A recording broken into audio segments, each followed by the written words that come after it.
Hello दोस्तों, मैं हूं सचिन और आपका स्वागत है हमारे एक और नए वीडियो में। तो आज एक और इम्पोर्टेंट टॉपिक के बारे में हम बात करने हैं। अगर आप प्लानिंग कर रहे हो कि आपको एक डोमेन खरीदना है, तो ये डोमेन का मतलब क्या होता है, आपको डोमेन खरीदने टाइम आपको कौन सी बातों का ध्यान रखना चाहिए और ये डोमेन को आपको कहाँ से परचेज करना चाहिए, तो ये सारी बातें हम आज आसान भाषा में समझने वाले हैं। तो चलिए समझते हैं डोमेन के बारे में एक आसान भाषा में। जब आप कोई वेबसाइट को विजिट करते हो, लाइक मान लो कि आपने विजिट किया amazon.com, तो उसमें जो अमेजोन होता है वो होता है वेबसाइट का डोमेन नेम।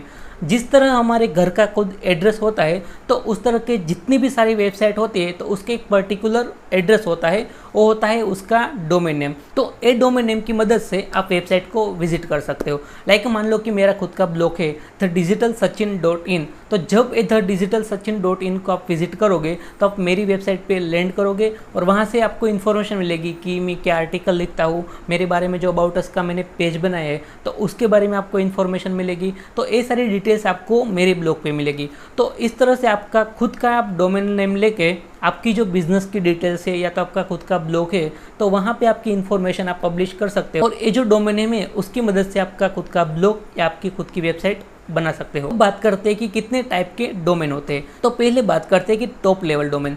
तो टॉप लेवल डोमेन क्या होते हैं कि जिसके पीछे .com, .in, .net, .org, तो इस तरह से जिस डोमेन के पीछे जो पर्टिकुलर जो मैंने बताया अगर सारी चीज़ें आती है तो वो होती है टॉप लेवल डोमेन। तो टॉप लेवल डोमेन जब आप खरीदने जाते हो तो उसकी प्राइस थोड़ी ज़्यादा होती है। और दूसरा होता है कंट्री कोड डोमेन। तो कंट्री कोड डोमेन में ऐसा होता है कि मान लो कि आपकी कोई स्पेसिफिक टारगेट करने जा रहे हो आप कंट्री को, तो आपको कंट्री कोड का डोमेन लेना चाहिए। लाइक मान लो कि आपका बिजनेस या आपकी जो ऑडियंस है वो यूएसए में है, तो मान लो कि .com.us आपको परचेज करना है। लाइक ऑस्ट्रेलिया है तो .com.au का डोमेन लेना पड़ेगा। तो इस तरह से आप एक पर्टिकुलर कंट्री को जब आप टारगेट करते हो, आपको एक कंट्री को डोमेन है वो खरीद के उस डोमेन नेम पे आपकी वेबसाइट आपको बनानी चाहिए। अब हम बात करते हैं कि आपको डोमेन क्यों खरीदना चाहिए। तो जब आप खुद का डोमेन अगर आप खरीदते हो तो आपको एक आइडेंटिटी मिलती है कि जब आप एक डोमेन खरीद लोगे तो एक डोमेन नेम से कोई भी डोमेन खरीद नहीं सकेगा। तो उस डोमेन नेम का यूज करके आपकी खुद की वेबसाइट बना सकते हो या तो आपका खुद का ब्लॉग बना सकते हो। तो इस तरह से आपको एक पर्टिकुलर आइडेंटिटी मिलेगी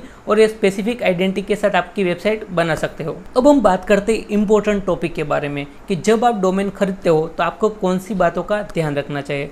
तो पहले आपको ध्यान रखना है, ट्राई करनी है कि पॉसिबल हो इतना आप शॉर्ट डोमेन रखें। तो जब लोगों को आपका डोमेन याद रह जाएगा तो डायरेक्ट सर्च करके आपकी वेबसाइट है उस पर विजिट कर सकते हैं। और दूसरी बात कि जब आप डोमेन खरीदते हो तो आपके डोमेन में आपका जो बिजनेस है उससे रिलेवेंट कोई वर्ड आना चाहिए। लाइक मान लो कि आप फोटोग्राफी करते हो, तो जब आप डोमेन खरीदने जाते हो तो उसमें फोटोग्राफी या फोटोग्राफर इस तरह के वर्ड्स अगर आते हैं तो अगर फ्यूचर में अगर आपकी जो वेबसाइट या जो ब्लॉग है उसके लिए अगर मार्केटिंग करते हो या तो एसईओ करते हो तो वहाँ पे ये सारी चीज़ें आपको यूजफुल हो सकती है। तीसरी बात कि जब आप डोमेन खरीदते हो तो उसमें अवॉइड करना है कि आपका जो डोमेन है उसमें स्पेशल कैरेक्टर्स या नंबर ना आए, उस तरह की आपको कोशिश करनी है। लेकिन कई केस में होता है कि आपका जो कंपनी का नेम है उसमें अगर नंबर आता है तो वो केस में अगर आपको दूसरा कोई सोल्यूशन नहीं मिलता है तो वो डोमेन के साथ आप जा सकते हो। और चौथा पॉइंट है कि जब आप डोमेन खरीदते हो तो ट्राई करना है कि आपका जो बिजनेस है उससे रिलेवेंट कीवर्ड अगर आपके डोमेन में आता है तो वो आपको यूजफुल हो सकता है। तो जब मैंने मेरा डोमेन खरीदा था तो मैंने उसमें ऐड किया था कि डिजिटल वर्ड को यूज़ किया था।